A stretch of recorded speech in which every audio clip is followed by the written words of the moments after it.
Abra sua Bíblia no livro de Jeremias, capítulo 29. Meus queridos, tem mais ou menos uns 6 meses que eu não paro para nada. Assim, eu estou aqui só pela misericórdia de Deus.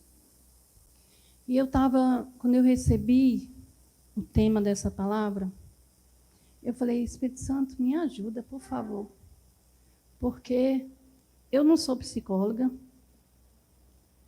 eu não sou terapeuta, então eu preciso da tua ajuda para falar sobre isso. E eu tenho pedido a Deus uma palavra direcionada ao seu coração. E o cansaço tem, assim, me deixado exausta. E eu tenho misericórdia, Jesus, tem misericórdia. E eu vim receber a palavra de Deus para o seu coração quinta-feira. Assim, no momento mais corrido, o Espírito Santo me deu essa palavra. E eu falei, Senhor, é isso mesmo que o Senhor quer? E o Espírito Santo disse, sim, é isso que eu quero. E eu sei que o Senhor já falou com você de várias maneiras aqui. O Senhor já falou com você através de psicólogos maravilhosos, através de pessoas usadas por Deus, através de pessoas que sabem ir lá na causa, na raiz do problema. Mas, quando eu cheguei aqui, a apóstola estava falando em algumas coisas que eu anotei aqui que o Espírito Santo me deu. E eu falei assim, Espírito Santo, ela já falou, tem certeza? E ele, tenho. Então nós vamos falar mais um pouquinho. Se sair algumas coisas que você já ouviu aqui desde ontem, não se preocupe, é que o Espírito Santo quer inculcar na sua mente. Já ouviu essa palavra? Inculcar. O Espírito Santo quer inculcar na sua mente para você não se perder aí pelo caminho. Amém? Jeremias capítulo 29 e o verso 11 nos diz assim, uma passagem bem conhecida. Eu é que sei que pensamentos tenho a vosso respeito, diz o Senhor, pensamentos de paz e não de mal, para vos dar o fim que desejais. Você deseja alguma coisa? O Senhor quer te dar. Talvez não seja da maneira que você pensa, mas é o desejo dele te dar. Então vamos entender um pouquinho, porque muitas vezes a gente não recebe aquilo que a gente quer. A minha nova sobrinha, a Ingrid, estava digitando para mim hoje, e ela falou assim, pastora, qual é o tema? Eu falei, ainda não sei. Qual o tema? Ainda não sei. Ela me perguntou umas 3 vezes. Eu ainda não sei. Vai colocando aí o que eu escrevi, depois eu vejo. Se o Espírito Santo não der tema, não fica sem tema. Aí, a hora que eu sentei aqui nessa cadeira, o Espírito Santo falou assim para mim, o tema da sua mensagem é identidade de Deus ou rótulo dos homens? O que você quer? Identidade de Deus? A identidade que Deus te dá, ou rótulos que o homem te coloca? Eu sei que você já ouviu aqui o que é o pensamento, o que é identidade, e nós vamos repetir algumas coisinhas aqui. E aí Deus diz assim, lá no capítulo 2 de Gênesis, né? Deus criou o homem à sua imagem e semelhança. O homem foi criado por Deus como um diferencial entre os demais seres. Ele foi criado exclusivamente com um diferencial a mais do que os demais que Deus criou, os seres que Deus criou. Aí nós vamos ver aqui, um ser com capacidade intelectual, responsabilidade moral, um ser com vontade, discernimento, e receber de Deus a oportunidade, a chance de fazer escolhas e tomar decisões devido à sua capacidade de raciocinar ou pensar. Você foi exclusivo. Ninguém mais tem essa capacidade. Nenhum outro animal, nenhum outro ser tem essa capacidade de raciocinar, de decidir, de pensar. Os outros animais fazem as coisas por impulso, mas eles não pensam. O homem está aí querendo colocar de tudo quanto é jeito que macaco pensa. Deixa eles tentarem. Mas eu fico com a palavra diz. Então você é um ser exclusivo. Você foi criado à imagem e semelhança de Deus. Você foi criado com todas as características, com o DNA perfeito de Deus. E Ele te deu a capacidade para decidir, para pensar, para raciocinar, para fazer muitas coisas. Porém, mesmo com todas as capacidades, Deus conhece as limitações. Então, com muita misericórdia, sempre está nos dando sinais, nos alertando para tomarmos decisões corretas. Decisões que não nos tragam dores, não nos tragam danos. E aí ele vai lá, ele coloca lá em Deuteronômio, capítulo 30, tudo aquilo que a gente devia fazer e andar corretamente para que a gente não sofra. Para que a gente não traga sobre nós maldição. Para que a gente não traga sobre nós dores desnecessárias. Se você ler o capítulo 30, você vai ver isso. Que Deus nos dá todo tipo assim, como se fosse uma lista para poder andarmos bem, vivermos felizes, vivermos uma vida harmoniosa, alegre e tudo tranquilo. Depois eu vou mandar beijo para todo mundo, tá, gente? Porque depois eu vou mandar beijo, não me esqueci, não.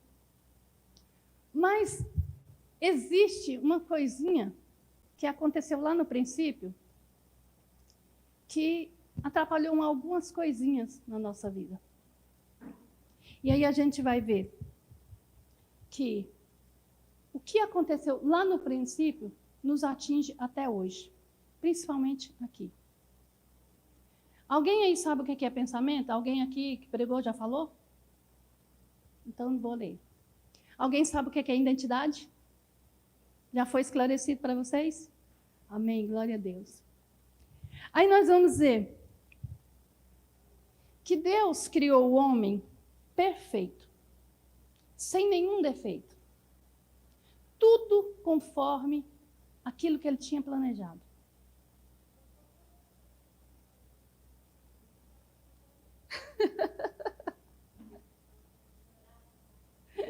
Eles querem encucar na mente isso aí?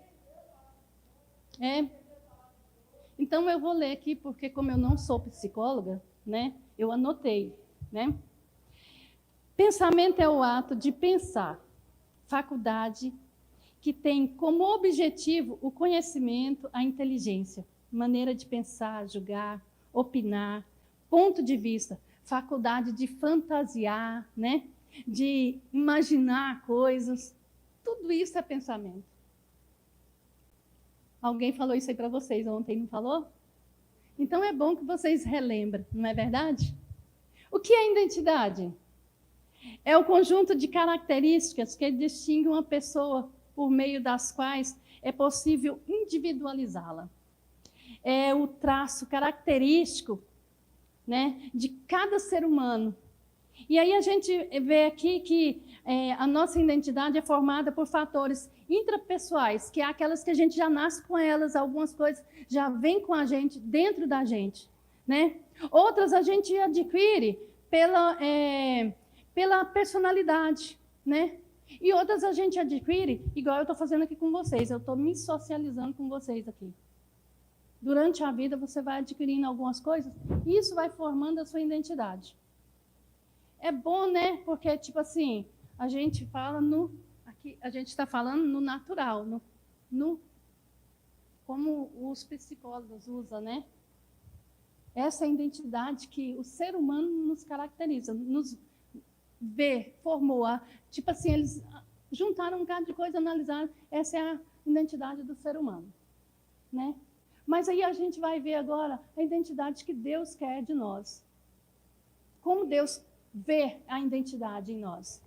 Deus nos vê como Ele, porque nós somos criações dele, nós somos a imagem dele. Então, a identidade que Deus nos olha é a identidade dele próprio, de Deus próprio.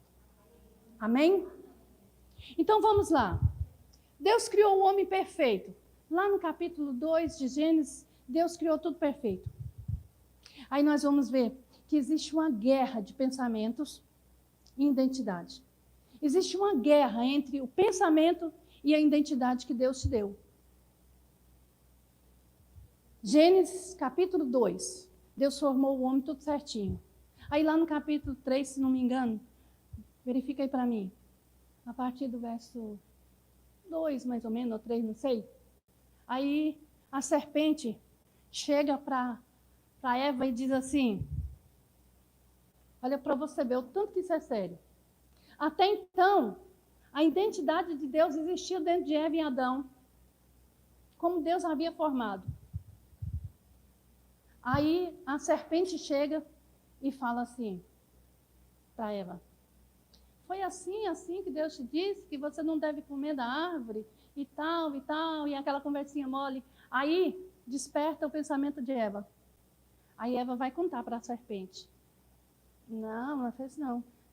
Deus diz assim para mim e para Adão, olha, vocês podem comer de todas as árvores, vocês podem se regalar com tudo que tem aí dentro do jardim, mas da árvore da vida, vocês não podem comer nem tocar nela, porque senão vocês vão morrer. Aí a serpente, isso é o diálogo da serpente com a Eva. Não, você é muito boba. Você pode comer sim, tranquilo. Ele não quer que vocês comam, sabe por quê? Porque se você comer da árvore, você vai ficar igual a Deus, você vai ter o conhecimento de tudo e vai ser assim perfeito.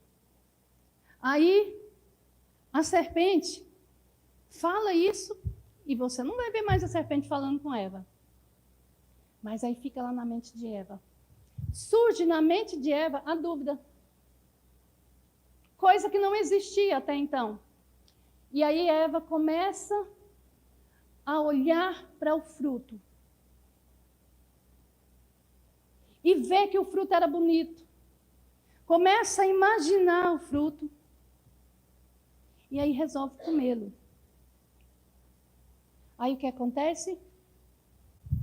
Guerra do pensamento e da identidade que existia em Eva. Então, a guerra, essa guerra que existe dentro de nós, entre pensamento e aquilo que Deus quer de nós, vem lá do início. Vem lá do início. E aí surge o quê? Alguém sabe me dizer? Pode falar, gente, eu quero interagir com vocês.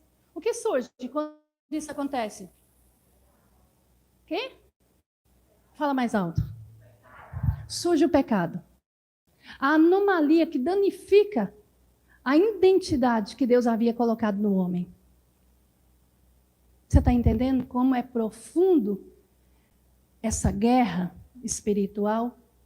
Porque não é uma guerra humana.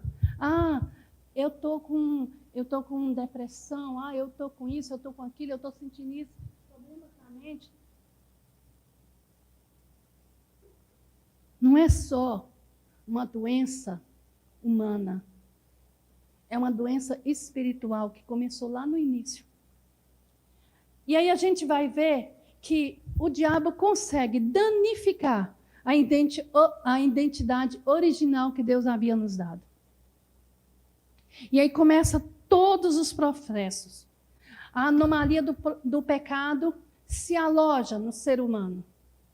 Ela deixa uma marca irreversível, uma cicatriz irreversível no ser humano.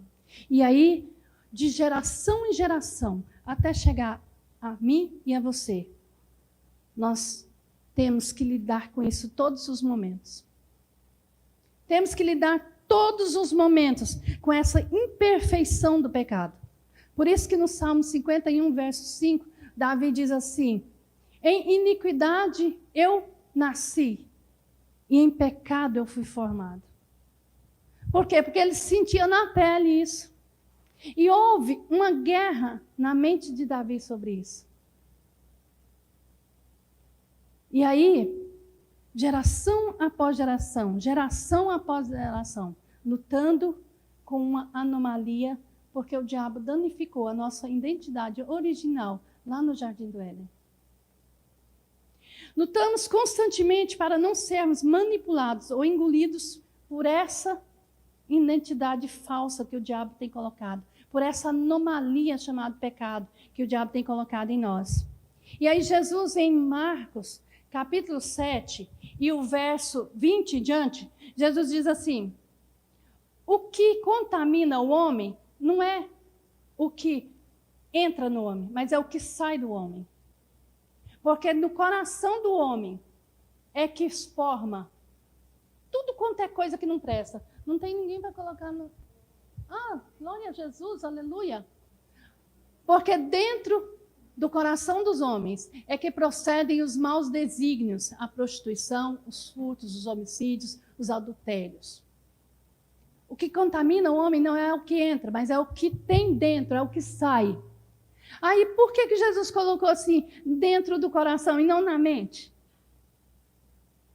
Por que Jesus falou do coração e não na mente? Dizer assim, é de dentro, na mente do homem que saísse isso e isso. Porque tudo aquilo que a gente pensa que sai daqui, não é verdade? Mas na realidade está aqui dentro. Na realidade está aqui dentro. Sabe por que nós pensamos, nós sentimos aquela pressão toda sobre nós, e aí os pensamentos viram a mil, assim, que você pensa que vai enlouquecer? Porque está guardado aqui dentro.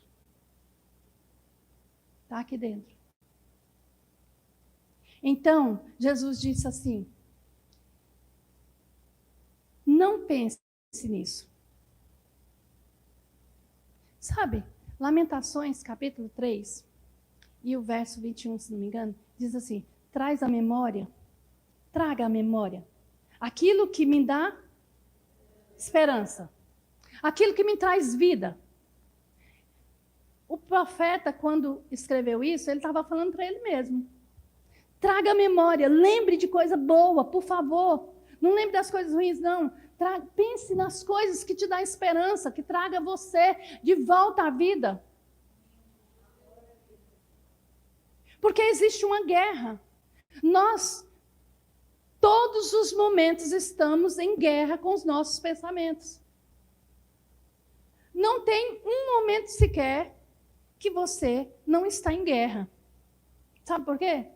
Porque o diabo, ele é sagaz. O diabo não nos conhece como Deus que nos criou conhece. Mas ele sabe os pontos fracos de cada um. Se você abre a boca, aí é que ele sabe mais ainda. Então, ele vai fazer de tudo, mas de tudo, para poder fazer com que você seja confundido. Então, existe uma guerra tremenda. E aí, o que acontece? Você fica lutando com a sua mente e o seu coração. Porque a palavra de Deus diz assim, que a boca só fala do que o coração está cheio. Então, você só pensa para falar porque o coração está cheio. Então, existe uma guerra tremenda. Existe uma guerra que... ai de nós, se não fosse o Espírito Santo de Deus. Ai de nós, se não fosse o Espírito Santo nos controlando. Porque, meu irmão, se você fosse falar tudo que você pensasse, misericórdia. Não é verdade? E Deus, sabendo disso, ele pega e nos dá algumas dicas. Eu vou fazer uma ilustração aqui com vocês. Vocês são mais dessa parte aqui do norte do Brasil, vocês vão entender muito bem o que eu vou falar com vocês. Talvez alguém aqui no meio conheça até melhor do que eu. Imagine aí na sua mente, A floresta amazônica. Quem conhece a floresta amazônica aqui? Imagine aí a floresta amazônica. A floresta mais densa do mundo, com todos os tipos de vegetação, biomas, fauna, tudo. Mas vamos prestar atenção na vegetação. Imagine a floresta amazônica com todos os tipos de plantas, árvores, árvores altas, baixas, plantas rasteiras, plantas boas, plantas ruins, frutíferas, venenosas, todo tipo de coisa que você pode imaginar sobre plantas. Flores ornamentais, galhos secos, tudo. Agora imagina um ser humano que não tem preparação para estar dentro dela, que sabe somente o básico, se perde na mata. Imagina esse ser perdido na mata, na selva mesmo, com todos os riscos que ele pode sofrer dentro dessa selva. Ele pode encostar numa árvore venenosa, ele pode comer um fruto que é venenoso, ele pode encontrar uma flor bonita, ele pode encontrar tanto coisas boas como ruins. Mas ele está lá dentro. E ele tem o básico do básico para sobreviver dentro dessa selva. Você está imaginando isso? Tá. E se eu te falar que a sua mente é essa selva? Os pensamentos são todos esses tipos de coisa que existe lá. Pensamentos bons, pensamentos ruins, pensamentos venenosos, pensamentos que te trazem dor, te trazem alegria, pensamentos que podem iluminar a sua alma, mas também pode escurecer. Agora imagine essa pessoa sendo a sua identidade no meio dessa selva. Com poucos recursos para sobreviver a tanto pensamento que vem na sua mente. Qual que você acha que ganha?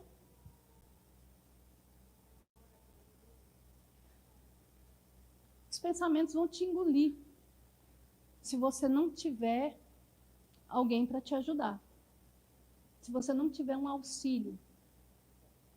Assim é a nossa mente. Provérbios 4, verso 23, a palavra de Deus diz assim: de tudo que tens que guardar, guarda o quê? Guarda o teu coração, porque deles são as saídas da vida. Aí eu te falo para você, de tudo que você tem que guardar, guarda a tua mente, porque é dela que procede ou a vida ou a morte. É dela que procede ou a vida ou a morte. Os teus pensamentos podem te levar para um abismo ou os teus pensamentos podem te levar para um lugar seguro. E aí Deus pega e nos dá direcionamento para que a nossa mente vá para o lado bom. Para que a nossa mente pense nas coisas boas. Filipenses, capítulo 4, e o verso 8. Vamos ler? Finalmente, irmãos, tudo que é verdadeiro, tudo que é respeitável, tudo que é justo, tudo que é puro, tudo que é amável, tudo que é de boa fama, nisto pensai. Se há alguma virtude, algum louvor nisto, então ocupe o vosso pensamento nisso pensai. Deus te dando uma dica, para que você não erre. Sabe, meus queridos, muitas vezes a gente erra porque não é por causa que Deus é culpado, porque Ele nunca é culpado. É sempre nós. Mas sabe por que a gente erra tanto? Porque em vez de você estar lendo a palavra, se consumindo da palavra, porque a palavra tem solução para tudo.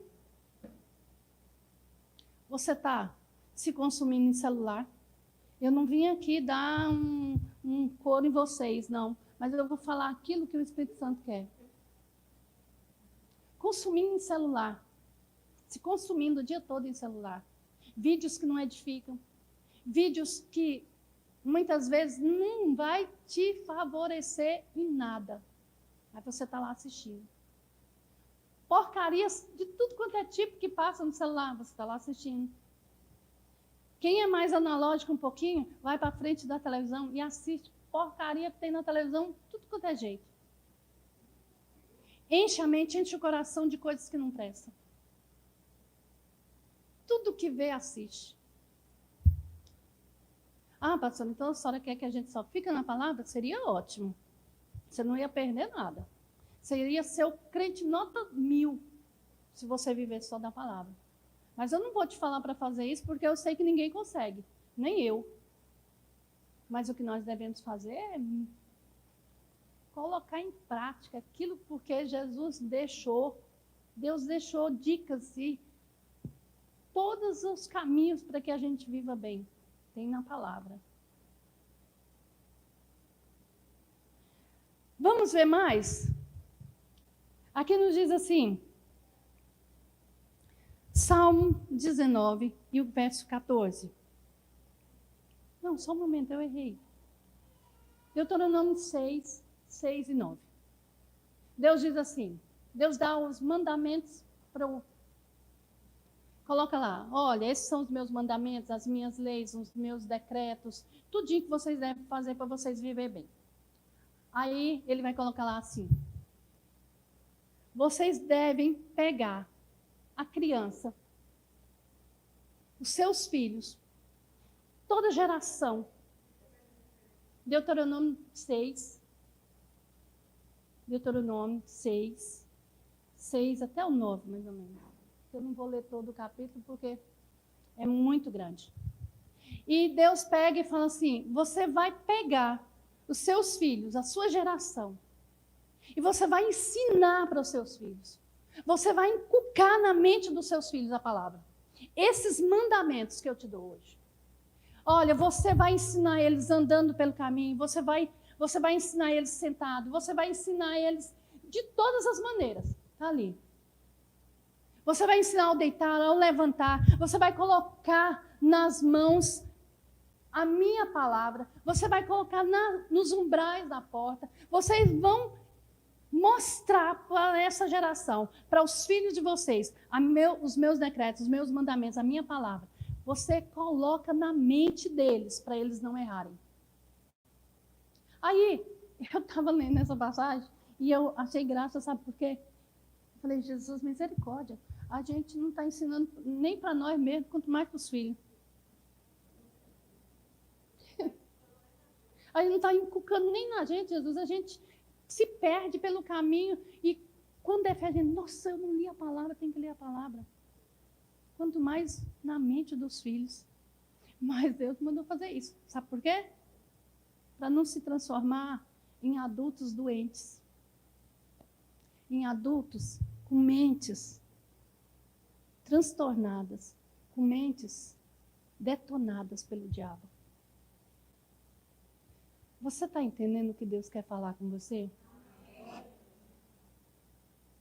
Existe uma guerra. Existe uma guerra. Se isso não foi feito com você quando era criança, faça agora quando você tem a oportunidade. Começa a colocar na tua mente que a palavra tem saídas para todos os teus problemas. Começa a colocar na sua mente que aquilo que você está vivenciando, aquilo que você está sofrendo, tem solução dentro da palavra. As pastoras aqui já disseram a solução no modo natural. Agora eu estou dizendo no modo espiritual. A palavra tem a solução, porque a palavra é Deus falando contigo. A palavra é o fundamento, é Deus falando cara a cara com você, te dando a solução do teu problema. existe essa guerra. E aí nós vamos ver assim, nós temos que entender que para nós conseguirmos vencer essa guerra, nós precisamos fazer algumas coisas. E a primeira coisa que nós temos que fazer, sabe o que é? Está lá em Efésios, capítulo 4, versos 22 e 23. Nos desfazer do velho homem. Nos desfazer desse euzinho que existe aqui dentro, desse homenzinho que manda, que existe aqui dentro, desse velho eu, desse velho homem. No sentido de que, quanto ao trato passado, vos despojeis do velho homem, que se corrompe segundo as concupiscências do engano ou da carne. Você quer vencer essa guerra de mente, de identidade? Você precisa se desfazer desse velho homem que existe em nós. E como esse homem é difícil de se desfazer dele. Como essa pessoinha que mora aqui dentro é complicada de se dissipar dele. Porque você pensa que você está uma benção, que você está lá no top, que você está assim, vendo Jesus já. Aí.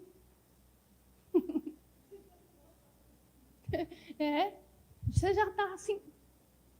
Aí acontece um negocinho e o homem aparece.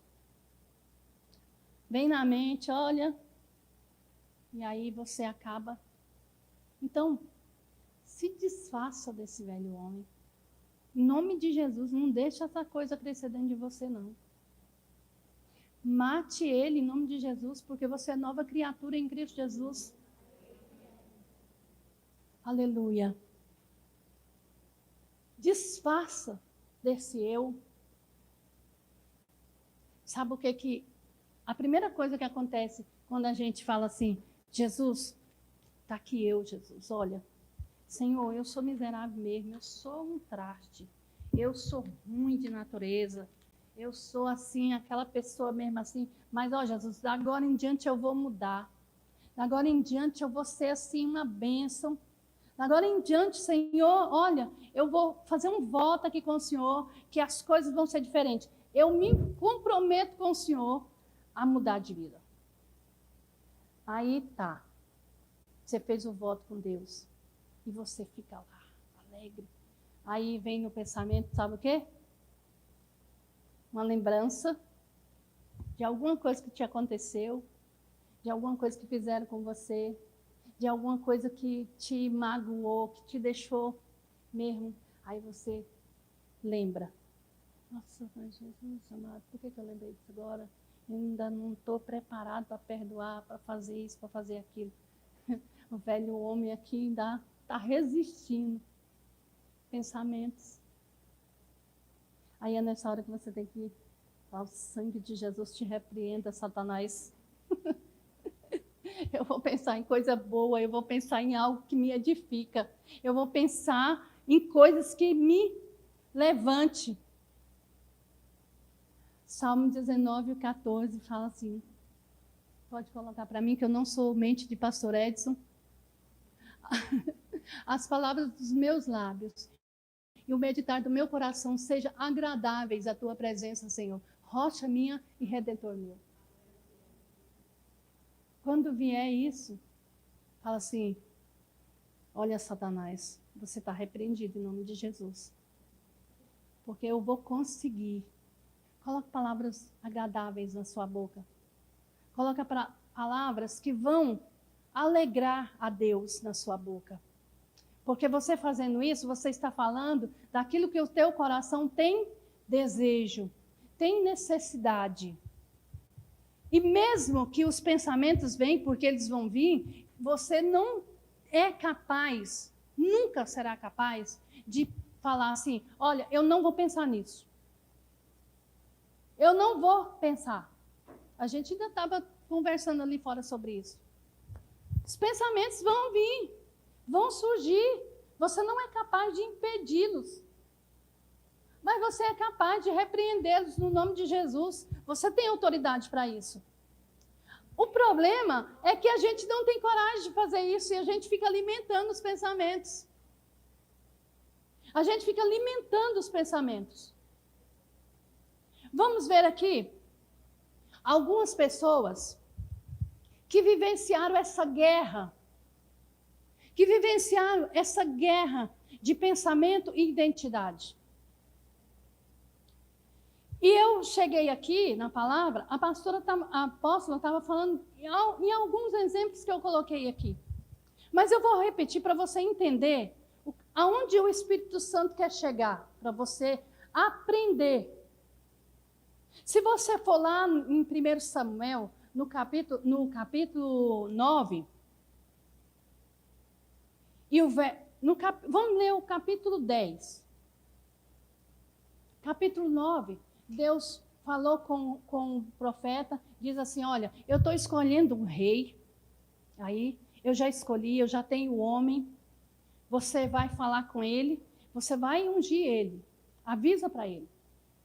E aí você vai ver que no capítulo 10 de 1 Samuel, o profeta diz assim, olha, você é escolhido rei para essa nação.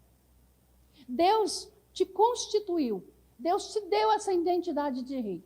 Deus te deu essa identidade de monarca dessa nação. Eu vou te ungir como rei. Você vai, avisa para o teu pai que as jumentas... esquece esse negócio de jumenta, porque agora o seu pensamento tem que ser outro. Me espera, porque eu vou até você sacrificar ao Senhor e te ungir como rei. E durante essa trajetória de você voltar para a tua casa, você vai se encontrar com 3 pessoas. E aí o profeta começa a falar para ele como vai ser. E quando esse encontro acontecer, você será transformado em outro homem. Quem pode ler? Ou quem pode colocar para mim? 1 Samuel, primeiro livro de Samuel, capítulo 10. E tudo que o profeta fala para Saul, acontece. Tomou Samuel um vaso de azeite e lhe o derramou sobre a cabeça e o beijou e disse, não te ungiu o Senhor, porventura? O Senhor por princípio o Senhor por príncipe sobre a sua herança, o povo de Israel. O Senhor lhe fez príncipe. Tá bom. Aí Saul sai, encontra os 3 homens, com os pães, com o cabrito, com o óleo. Passado dali, Saul encontra os filhos dos profetas. E Saul começa a profetizar com aqueles homens. O coração de Saul é mudado depois daquele encontro. Ele está todo feliz, está todo radiante. Só ele sabia que ele ia ser rei daquela nação. Ele está todo confiante, ele está todo feliz, ele profetiza, ele dança no meio daquele povo. Aí vem a pior parte. Aí alguém olha para Saul e vê ele naquela festa e diz assim, meu Deus, que coisa horrorosa. Como pode? Olha, quem está dançando entre os profetas? O filho de Quis. Quem é o pai dele? Para que ele dance desse jeito no meio dos profetas? Quem ele pensa que é para estar ali no meio? Ele não é ninguém. E Saul ouve. Aí, aquilo que era alegria para Saul se torna o quê? Tristeza. Se torna um peso, um fardo. Quando o tio dele vem falar com ele, ele nem conta a novidade. Acabou o homem, murchou. Acabou. É tanto que quando Samuel vai até o encontro dele para poder apresentar ele à nação como rei, ele se esconde no meio das bagagens. Não quer nem se apresentar. Aí eu li essa passagem e ficava, meu Deus, por que Saul se escondeu? Por que ele se escondeu, sendo que ele já sabia que ia ser rei? Por que ele se escondeu no meio das bagagens? Porque o homem sai todo feliz da vida lá da casa de Samuel. E aí, Quando é fé, na hora de vamos ver que vai apresentar o homem para a nação, o homem se esconde. Esconde no meio das malas. E aí eu ficava me pensando, por que Jesus? O que aconteceu? Aconteceu, sabe o quê? Pensamentos.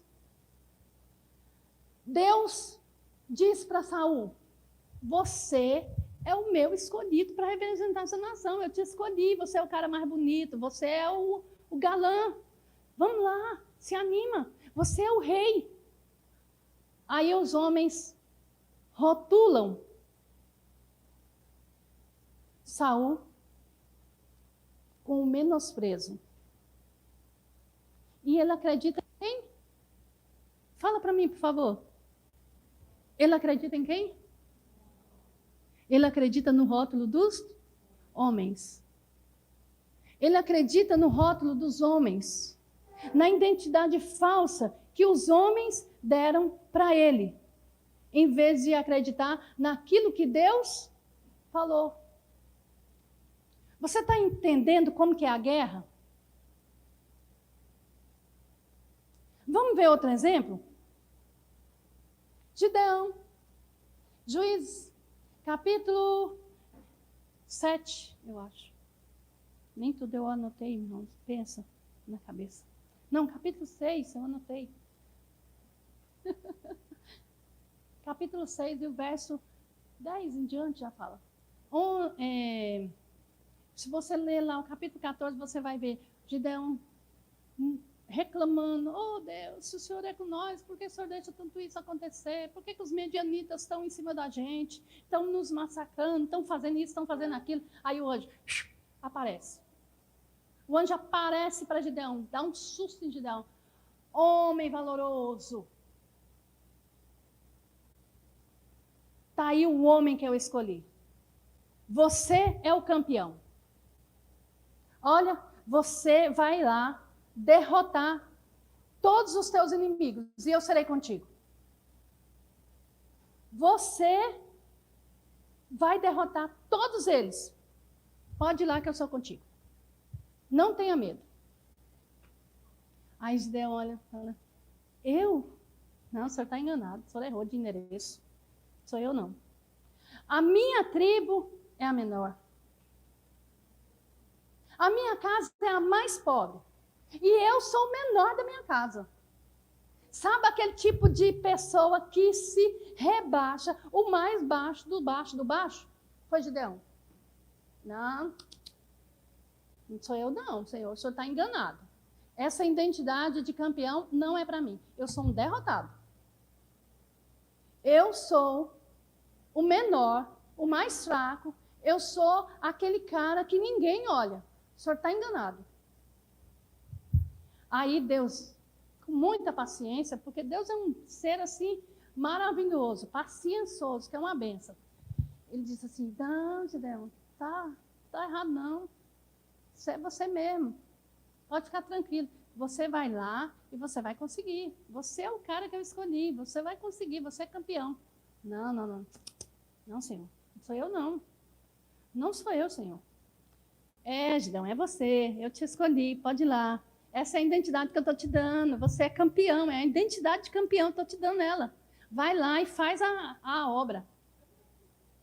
Não, Senhor. Então é o seguinte. Eu não estou acreditando muito nessa conversa, não. Vamos fazer o seguinte? Vamos fazer aqui algumas provinhas? Irmão, olha, traduzindo nas nossas palavras. Gideão encheu tanto o saco de Deus que Deus se irou com ele. Deus se irou com Gideão. Mas mesmo assim a misericórdia de Deus prevaleceu. Olha, eu estou irado com você, viu? Se eu pudesse eu te matava, mas é você que vai lá vencer. Até que convence o bendito do Gideão a ser um campeão. Deus quer dar uma identidade de vitorioso, de campeão. E o cara quer ficar no menosprezo. O cara quer ser o derrotado. O cara quer ser o Zé Ninguém. Você já percebeu o quanto a tua mente trabalha contra você? Você está entendendo o que Deus está querendo que você faça? Que você haja? Vamos lá agora para um personagem que eu amo na Bíblia, mas que também foi complicado.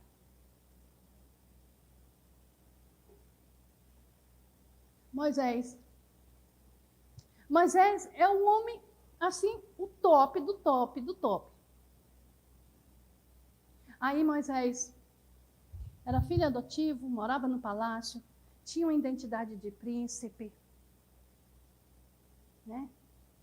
Aí acontece algumas coisinhas lá, Deus dá um nó assim na vida de Moisés e as coisas complicam e ele tem que fazer o quê? Fugir. Aí ele foge para o deserto. Ele foge para o deserto e lá nesse deserto ele fica 40 anos como um fugitivo do Egito. Ele fica 40 anos como um fugitivo, mas um fugitivo para o Egito, mas um escolhido para Deus. Aí quando chega um determinado tempo, ainda bem que não quebrou, né, meu irmão? Porque perfume está caro, que é uma benção. Aí, quando chega um determinado tempo lá, Deus resolve se manifestar pessoalmente para Moisés. Aí, lá na sarça, Deus se manifesta e tudo, Deus começa a falar com Moisés. E aí Moisés, a primeira coisa que Moisés faz é o quê? Ficar com medo. Aí Deus diz assim, olha Moisés, eu te escolhi, você é o libertador do meu povo. Você é o cara. Você é aquele mesmo que vai dar solução para o problema. Eu te constituo hoje como meu representante. Irmão, eu vou falar uma coisa para você. Jesus tem que ter muita misericórdia de nós, crentes, porque pensa num povo que é complicado. Deus chega pessoalmente para o homem. Pessoalmente, porque ali era Deus.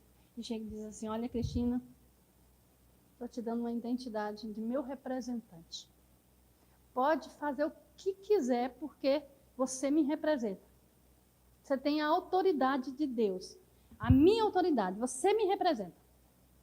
Aí você diz, não, Senhor, não consigo não, Senhor. Não sei nem falar. Deus diz, olha, Moisés, você é o cara. Você está oficialmente me representando. Pode ir lá, que eu sou contigo. Aí Moisés diz assim, Senhor, eu não sei nem falar. Olha, eu não sabia falar nem antes, nem agora. Ainda mais agora. Agora que eu não sei falar mesmo, fiquei mudo de vez. Não é nem gago, é mudo. Sem falar mais nada. Não dou conta desse ofício não, Senhor. É muito grande para mim esse cargo.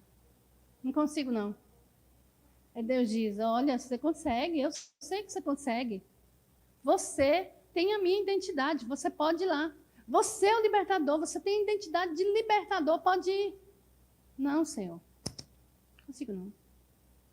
Irmão, vou falar aqui uma linguagem de goiano. A labuta foi tanto entre Deus e Moisés, que Deus disse, tá bom. Não fala mais nisso, não. Pega seu irmão para te representar. Você é meu representante e ele é o teu representante. Tá bom assim? Mas que tu vai, tu vai. Porque, irmão, se tem um negócio, é quando Deus invoca com a coisa. Não tem quem tira ele de ideia. Eu escolhi você para ser o libertador e pronto, acabou. Se você não sabe falar, problema seu. Põe alguém que saiba no teu lugar. Mas que tu vai me representar, tu vai. Deus muitas vezes quer te dar identidades excelentes, mas você está com a mente rotulada com aquilo que os homens te deram. E tem que brigar com Deus para que você aceite o propósito de Deus na vida. Quantas vezes Deus tem propósito grande na nossa vida? E nós ficamos brigando com Deus, porque não queremos aceitar a verdadeira identidade que Deus nos dá, porque nós já temos uma na nossa mente. Sabe qual era a identidade de Moisés? Ah, Senhor, Ó, eu sou um príncipe deserdado, eu sou um fugitivo. Moisés tinha tanta identidade falsa que parecia esse povo aí da máfia. Ó, Senhor, ó, eu sou um príncipe deserdado. Eu sou um fugitivo. Ó, Senhor, eu sou um gago. E ainda tem mais, Senhor. Ó, eu nem te conheço direito. Nós estamos aqui conversando agora. Agora que eu comecei a te conhecer. Eu sou um Zé Ninguém. Eu estou aqui ainda tentando me encontrar no mundo. Já viu esse tipo de pessoa que não sabe de onde veio, para onde vai? Eles é assim, perdido no mundo? Ah, tem gente que a gente conversa, mas eu não sei o que eu sou na vida. Eu não sei. Identidades que o diabo coloca na tua mente, que as pessoas colocam na tua mente e você acredita. Deus está querendo te dar uma identidade verdadeira, excelente. E você, não, mas eu já tenho uma. Fulano me disse que eu sou assim. E eu acreditei, agora isso não sai do meu coração, nem da minha mente. E misericórdia. Repreende isso em nome de Jesus. Repreende isso em nome de Jesus. As pessoas sempre vão te rotular. Mas isso não quer dizer que você seja. Vai ter sempre alguém para tentar tirar a bênção das suas mãos. Vai tentar te menosprezar, te deixar para baixo, jogar no chão, ainda te pisotear. Mas isso não quer dizer que Deus pensa da mesma forma. Que Deus tem isso para você. Que Deus quer isso para você. Você tem que entender que a tua vida é de Deus. E se Ele está te dando, é bênção na tua vida. Não perca o propósito de Deus na tua vida por causa de rótulos que as pessoas te colocam, ou você mesmo se rotula. Porque ainda tem outro problema. Além das pessoas do mundo lá fora querer massacrar você, te rotulando com alguma coisa, porque eles nunca querem ver o teu crescimento, você mesmo já faz isso. Não, Senhor, eu não presto para nada. Senhor, isso não. Olha, eu estou falando em causa própria, coisas que eu já vivi. Eu era pessoa, eu e a pastora, nós somos 3 irmãs. De uma família muito, muito, muito pobre, muito miserável. A gente passou as piores coisas na vida. E nós fomos criados de uma forma tão terrível na mentalidade que a gente não conseguia nem sorrir. A gente foi criado que a gente era proibido até de sorrir.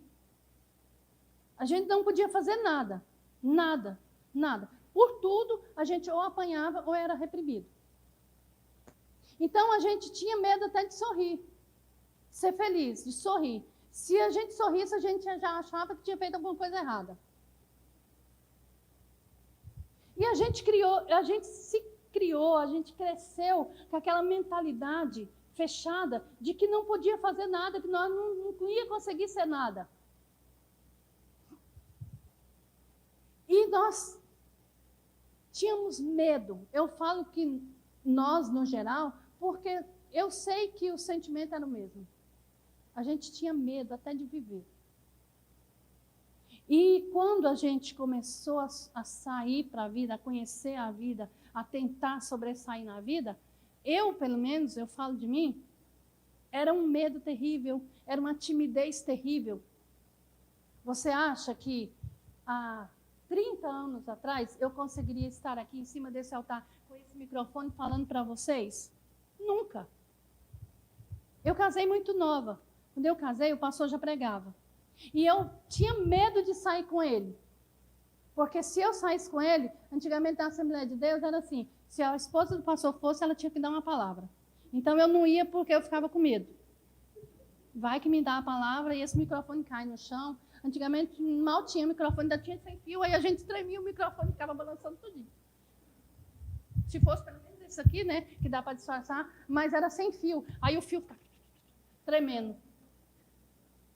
Então muitas vezes eu não. E quando eu ia, eu pegava o meu filho e eu fingia que estava dando mamar. Para não me dar vontade. Porque eu não conseguia, a timidez me matava.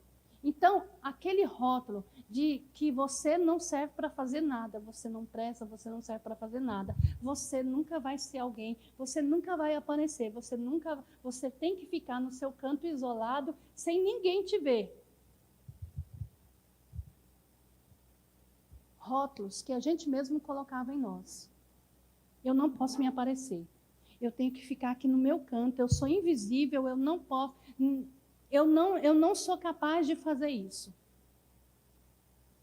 Mas você acha que era isso que Deus queria para mim, para a apóstola, para minha outra irmã? Da mesma forma, eu te pergunto. Aí você, na sua mente, nos rótulos que você se constituiu para você, as identidades que você mesmo se coloca sobre você. Pensa um pouquinho comigo. Feche seus olhos agora. Imagina aí os rótulos que você tem colocado em você. As identidades falsas que você tem pegado para você. Agora você imagina elas e você pergunta para você mesmo. É isso que Deus tem para mim? É essa identidade que Deus quer para mim? Imaginou? Perguntou? Teve a resposta? Qual foi? Fala mais alto. 100% unânime? Não. Não é isso que Deus tem para você. Não é essa identidade que Deus tem para você. Não é isso que Deus escolheu para você. Como superar os pensamentos avassaladores que nos surpreendem todos os momentos? Como ser vencedores daquilo que Deus escolheu para você ser? Como vencer os pensamentos que te rodeiam, te cercam, te amarram? Como ser vencedor naquilo que Deus te chamou para ser? Deus me chamou para ser uma pastora abençoada. Deus me chamou para ser uma pastora, uma profetisa dele na terra. E eu creio nisso e eu tomei posse disso. Mas como eu venço esses pensamentos? Daquilo que me rotularam, daquilo que vem na minha mente em todos os momentos, daquilo que as pessoas querem que eu acredite. E como sobressair nessa nova identidade que Deus te deu, nessa identidade que Deus quer, nesse propósito que Deus te chamou para ser. Vamos ver? 1 Samuel, capítulo 1, você vai ver a história de uma mulher. Eu nem sei que horas que é, meu Deus, quanto tempo falta. Quanto tempo falta, pastor? Você vai ver a história de uma mulher chamada Ana. Ana tem uma das histórias mais tristes no começo. Ela era uma mulher que era bem casada, amada pelo seu marido, amada mesmo pelo seu marido. Mas tinha dentro dela uma deficiência, ela era estéril. E ela, o maior sonho, o maior desejo de Ana era gerar um filho, era ser mãe. E naquela época, mesmo você sendo a mulher ideal, você sendo a mulher top, você sendo a amada, se você não tivesse filho, o homem poderia casar com outra. Ele tinha que casar com outra para gerar descendência. Era uma obrigação. E o seu marido, então, mesmo amando muito, casa com Penina. E aí você vai ver lá a guerra nesse capítulo 1 de Penina e Ana. Penina atazanava a vida de Ana, de tal forma que Ana ficou depressiva. E Ana acreditava que ela era a mulher mais amaldiçoada na face da terra. Ela era a desprezível, a infrutífera. Tudo quanto foi rótulo ruim, Ana se autodenominou para ela. Ana pegou para ela. Tudo quanto foi identidade falsa, Ana pegou para si. Ah, eu sou infrutífera. Ah, eu sou amaldiçoada porque eu não gero filhos. Ah, eu sou isso, eu sou aquilo. E foi definhando. Ana, se você ler a palavra lá, você vai ver que Ana entrou em depressão profunda. A Bíblia só não fala essa palavra. Mas todas as características de Ana eram de uma pessoa depressiva ao máximo. E aí você vai ver que o projeto de Deus para Ana era bom. O projeto de Deus para Ana era bom. O desejo de Ana era ser o quê? Mãe. O desejo de Ana era ser mãe. E qual era o propósito de Deus para Ana? Qual era? Fala mais alto. O desejo de Ana era ser mãe. E o propósito de Deus na vida de Ana era que ela fosse mãe. Tá. E por que, então, Deus travou a madre de Ana? Por que, pastora? Porque Deus mesmo, porque a Bíblia fala que foi Deus que fechou a madre de Ana. Se o propósito batia, se o propósito se encaixava, nós vamos ver algumas coisinhas. A primeira coisa na vida de Ana, ela precisava mudar de atitude. Ela precisava sair do conformismo. Ela precisava entender que o propósito que ela tinha era o mesmo de Deus, mas a maneira de pensar não era. Ana queria ser mãe, uma coisa natural. Ela queria simplesmente ser mãe de filhos e tal. Se Deus desse um, já estava bom demais. E ela ia ser a mulher mais feliz da terra, porque ela não era mais uma infrutífera, ela não era mais uma mulher estéril, uma mulher amaldiçoada. Mas o propósito de Deus não era esse. O propósito de Deus era espiritual. E enquanto Ana não entendeu que precisava mudar de atitude, de oração, você acha que Ana não orava esses anos todos? E Penina tendo filho, o pastor Edson é muito exagerado, ele fala assim que Penina era de mês em mês. Eu falo, então é filho de rato. Né? Mas assim, todo ano Penina tinha um filho. E pelo que a gente pode entender na Bíblia, ao ler, a Penina tinha uns 10 filhos. Porque o Cana fala lá, eu não sou melhor do que 10 filhos, então a gente já imagina que Penina tinha 10, né? E aí o que acontece? Você já imaginou 10 anos uma mulher orando? No mesmo vídeo, Jesus, eu quero ser mãe, Jesus, eu quero ser mãe. Senhor, eu quero deixar de ser estéril, eu quero ser mãe de pelo menos um filho, Senhor, eu quero ser mãe, eu quero ser mãe. E Jesus lá, e Deus olhando de lá, dizendo, eu sei que você quer ser mãe, eu também quero que seja isso. Eu também quero. Mas eu não posso mudar. Vai continuar aí. Até que Ana diz assim, olha, eu vou ter que mudar minha oração. O negócio está ficando estreito do meu lado, eu estou ficando velha. A Penina só está criando. E o negócio está ficando estreito, eu não aguento mais essa situação. Aí Ana entra no templo. A Bíblia não fala. Mas Ana chegou e disse assim, Senhor, vamos mudar aqui a minha atitude com o Senhor. Vamos fazer um negócio aqui, vamos fazer um trato. Faz o seguinte. O Senhor me dá um filho. Eu vou ser mãe, e a hora que eu ser mãe, a hora que eu for mãe, a hora que eu realizar esse desejo, Senhor, eu não estou mais importando com o filho, não, o Senhor pode levar para o Senhor. Eu entrego ele para o Senhor, é seu. Aí Deus olha e fala assim, oh, que legal. Você entendeu o propósito, menina? Tá bom, eu vou te dar um filho. Aí Deus faz com que Ana se engravide. Porque o propósito de Deus era espiritual. Não era que Deus não estava querendo abençoar a Ana. Era que o jeito, a maneira, tinha de se encaixar com aquilo que Deus queria. Muitas vezes, não é porque Deus não quer realizar aquilo que você deseja no seu coração, aquilo que você pede. O propósito é de Deus, Deus quer até fazer.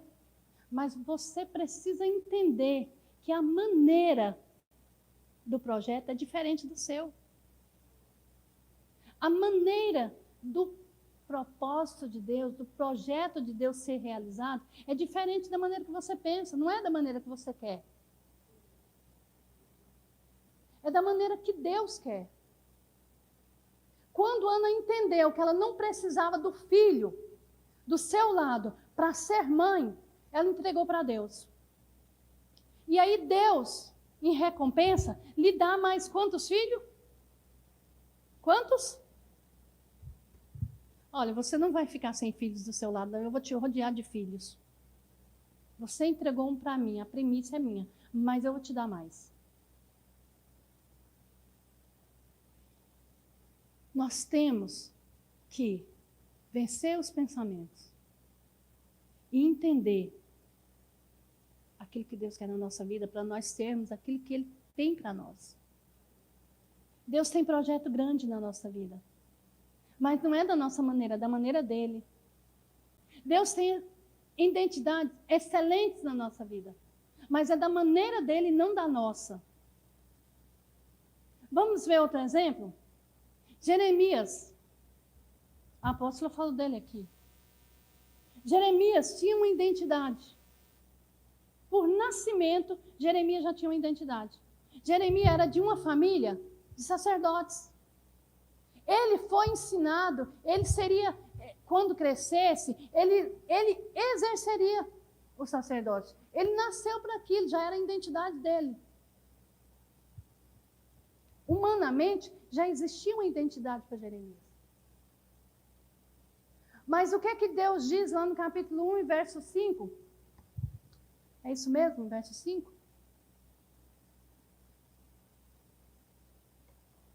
Quem pode conferir para mim?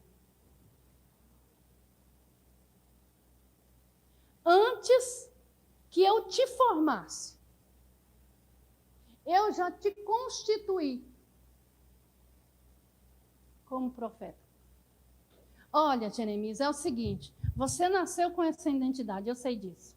Você está se preparando no seu coração para ser isso. Mas eu tenho outro projeto para você. Antes de você existir, antes de eu te formar no ventre da sua mãe. E aí até no 10, você vai ver, do verso 5 até o 10, você vai ver Deus conversando com Jeremias. Deus dizendo assim, olha, no meu projeto original, você vai ser um profeta. Não importa qual é a identidade que você tenha, mas no meu projeto, no meu plano, a tua identidade é de profeta. E você vai ser aquele tipo de profeta que você vai derrubar e levantar reinos.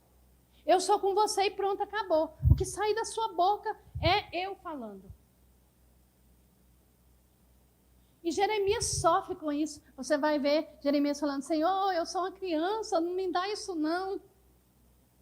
Era porque Jeremias era uma criança? Não.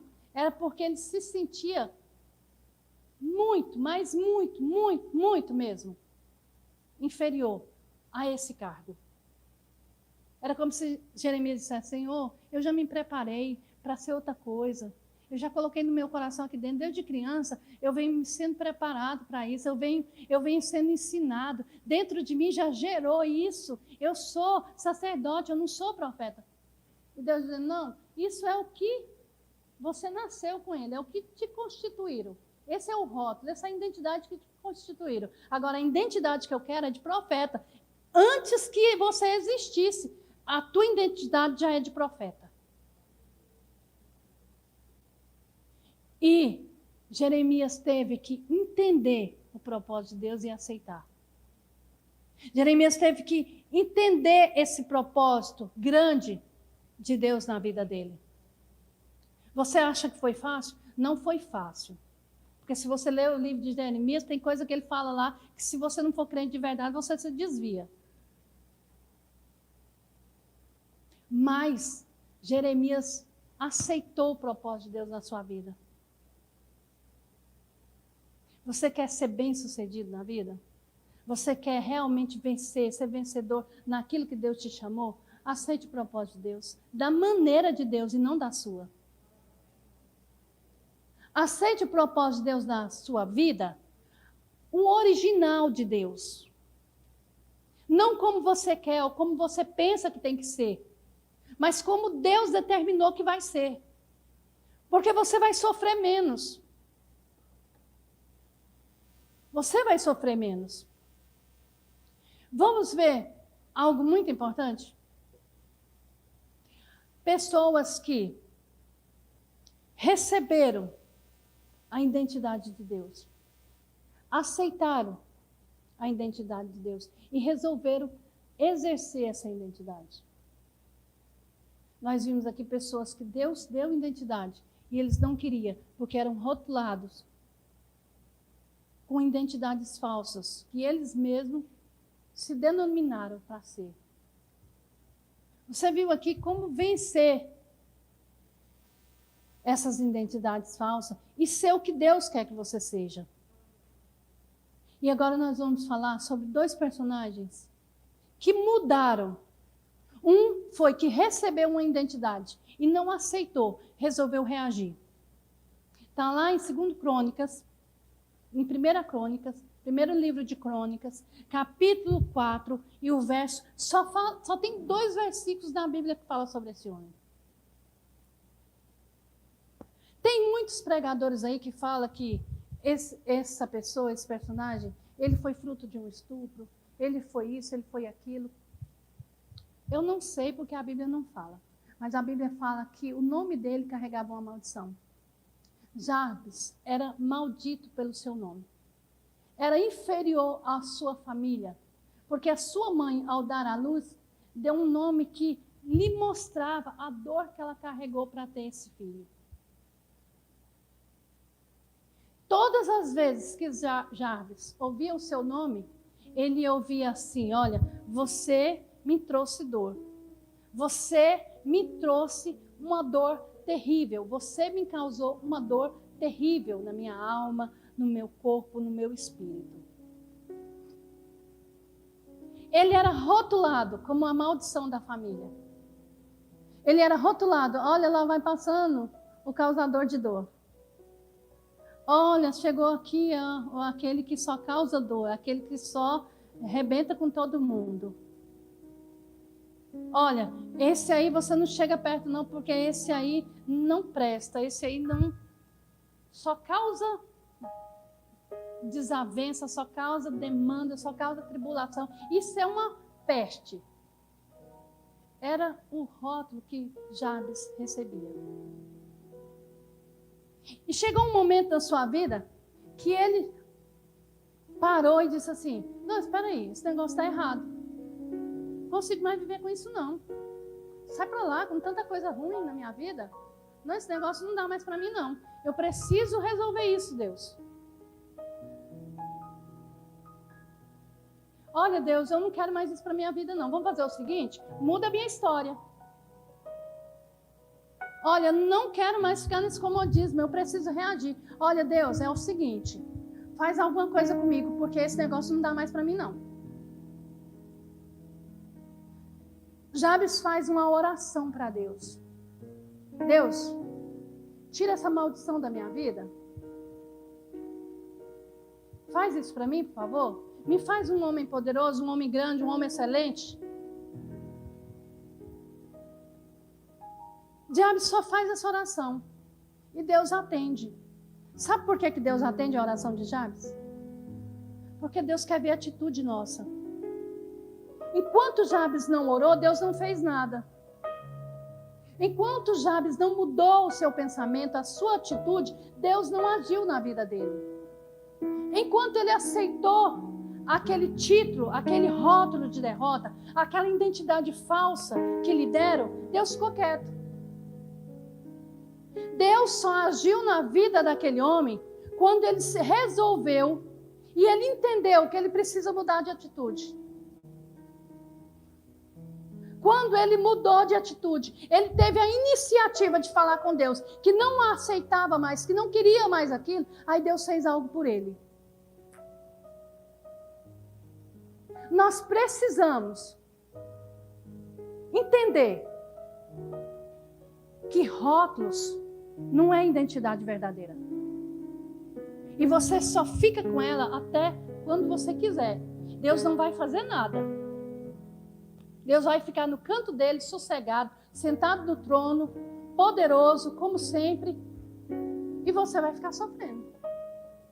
Mas a partir do momento que você entender, e você se levantar, se você se posicionar, e não aceitar, aí Deus faz alguma coisa por você. 1 Samuel, primeiro livro de Samuel, capítulo 16. Deus diz assim para Davi: eu te escolhi como rei. Samuel foi lá, passou várias pessoas na frente de Samuel, e Deus diz assim: não é nenhum desses. Não pensa você que esses bonitões aí são o que eu escolhi, porque não é. Aí manda chamar Davi, o mais, como diz os pregadores por aí, que eu não sei, porque a Bíblia fala que Davi era formoso. Eu não sei por que eles falam que Davi era feio. A Bíblia fala que ele era formoso. Quando a Bíblia fala que alguém é formoso, é porque é bonito. Mas vai lá, chama lá o desprezado, o mais feinho, o que está lá no campo, o que não vale nada lá para nós, traz ele. Aí coloca ele de frente a Samuel. Aí Deus diz: derrama óleo sobre a cabeça dele, porque eu estou ungindo ele como rei hoje. Aí Davi é ungido na frente dos seus irmãos como rei, na frente da sua família inteira, do seu pai, da sua mãe, dos seus irmãos, dos seus 6 irmãos. Todo mundo pianinho, caladinho, não fala nada. Passa-se o tempo, vai todo mundo para a guerra, vai os bonitões para a guerra.